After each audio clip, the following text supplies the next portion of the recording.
Welcome to Com 330, coming to you live from Studio C in lovely Washington, Illinois.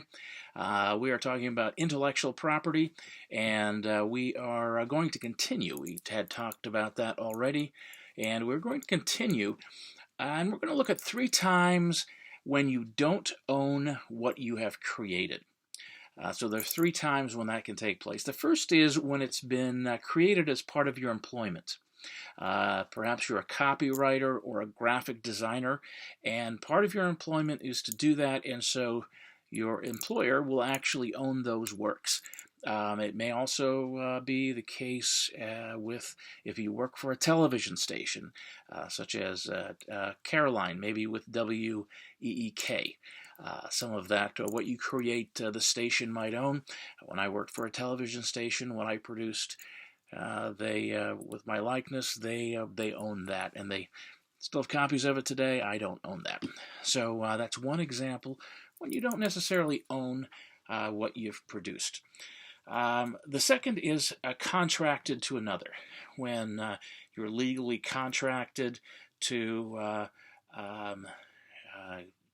say, here is, I did this work, but I'm going to hand over the copyright to you.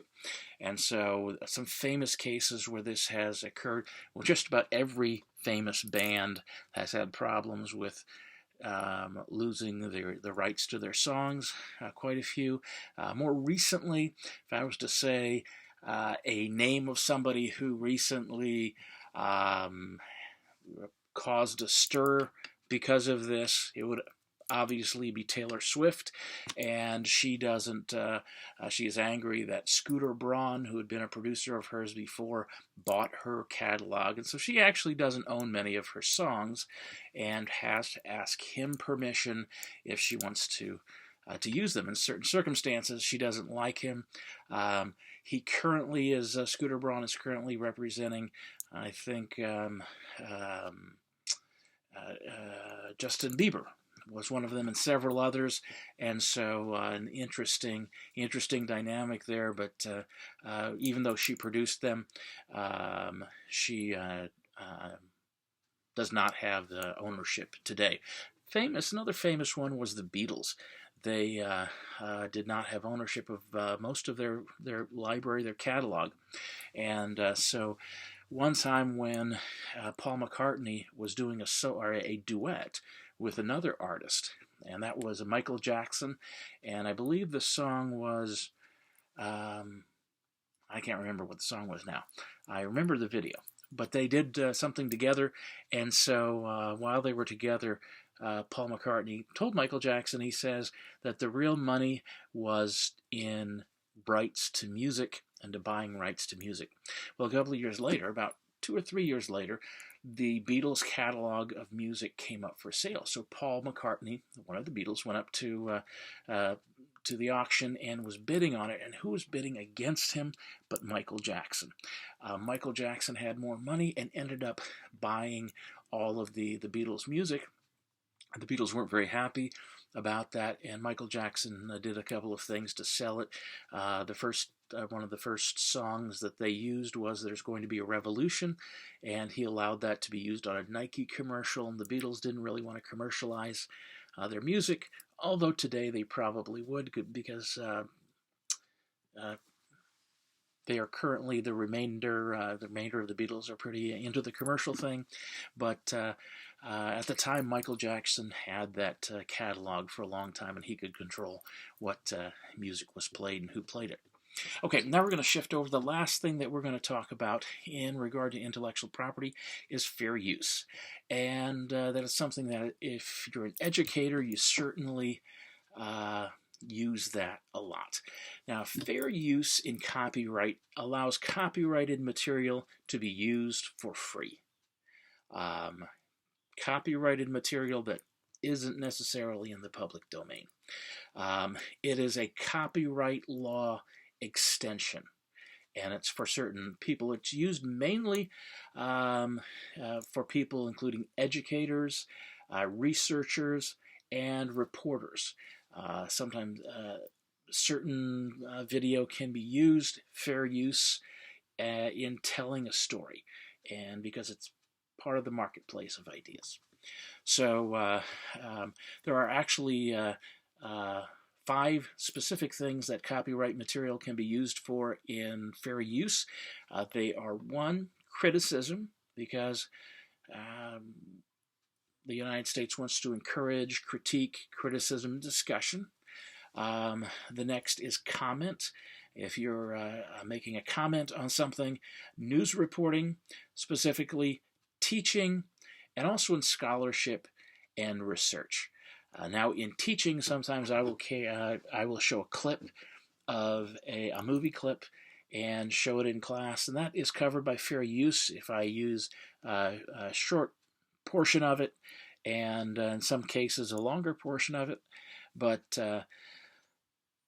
that's something that educators can do, because education is covered, and it's one of the things they want to promote, and you want to be able to discuss things and show them for discussion.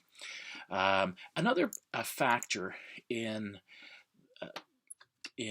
fair use is a transformative use, and that's very important. This means copyrighted work is transformed to non-copyright status in certain cases, and so that's transformative use is a key principle in fair use. Let's look at 4 fair use rules.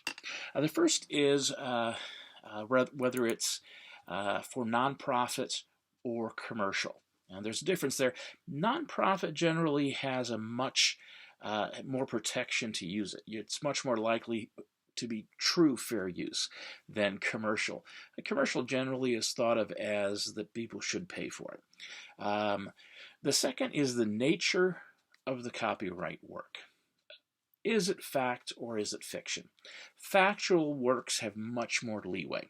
If you're taking something that's factual and use that for discussion, that's very likely going to be fair use. The amount of work used is also a consideration. Is it a small part or a large part? If you take a small part of something, it's usually considered small enough that it doesn't damage the commercial value.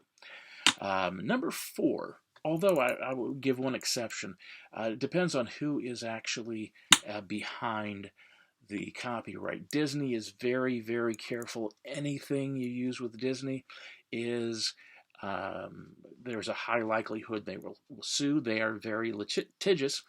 And I had another example I was going to give, and it just went out of my head. So I will look at the next part. I was going to say Elvis. Elvis's estate is very careful. If there's any hint of something Elvis in something, they will write a letter and say, you're not allowed to do this without our permission, and they will always give permission for a price. So it depends on who you're dealing with. Number 4 is the effect of the use on the potential market. Now, if you're doing a news story and you show a little clip of something, it's probably not going to deter people from, say, going to a concert. Maybe it'll make people more likely to want to go to a concert. It will be more of advertising. If you put somebody's entire band performance on air without their permission, people will be less likely to go see them in concert, and so that would actually harm them. So that would be less likely to have fair use protection. So the questions they ask in regard to does it affect the potential market are whether it has an effect on sales. Is it going to affect this person's livelihood? And did the copy act as a market substitute? In other words, will people see that and see it as a substitute for the actual copyrighted work? And so those are considerations. One recent example of this case is with a man named Shepard Fairey, who you might not know the name, but you know the work. Well, maybe. I don't know if you remember when Obama was elected, but there was a poster that was everywhere, and it had a picture of Obama and it said hope, and it was an iconic picture, and that was everywhere. It was a very stylized, artistic depiction of Obama. And so Shepard Fairey created the picture, and today the original picture is in the Smithsonian. That's how iconic it is considered. Important part of the. It was used as a voting poster and a promotion, and so it became part of Americana. So the Shepard Fairey was originally the picture. He had taken the picture from an Associated Press story. There was a picture of Obama. So he took that picture and he changed it quite a bit. So you might be thinking, so does that constitute transformative use? Maybe, maybe not. But it was from an Associated Press story, and Associated Press sued the originator and said, that's our picture. And so Fairey countersued. Now, it kind of got messy. A couple of things occurred, though, because originally it was a poster for politics, and so that would have a lot of protection. But after that, the originator said, I'm going to make some money out of this. So he made many, and he would sign them and sell them, and it became a big business. And so when AP said, Associated Press said, we want our cut of the money because you're using a picture that we used. A lot of things came in. It turned out they settled out of court. There were some other things involved.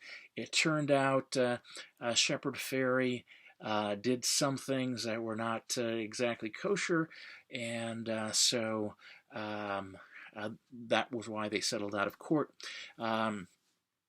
So it actually didn't go to court, but it's an interesting discussion as to what is fair use. It was probably, if it had stayed in politics, almost certainly it would have been fair use. Once it became commercialized and he was making millions of dollars, people began to look at it differently. So the poster was originally made to spread information. It was originally made to sell political views, very marketplace of ideas, and the fact that it became commercial took it out of that and into the commercial world where the fair use could be questioned. We are going to stop there in discussing intellectual property, and this will be the last video for this week. I'll see you later.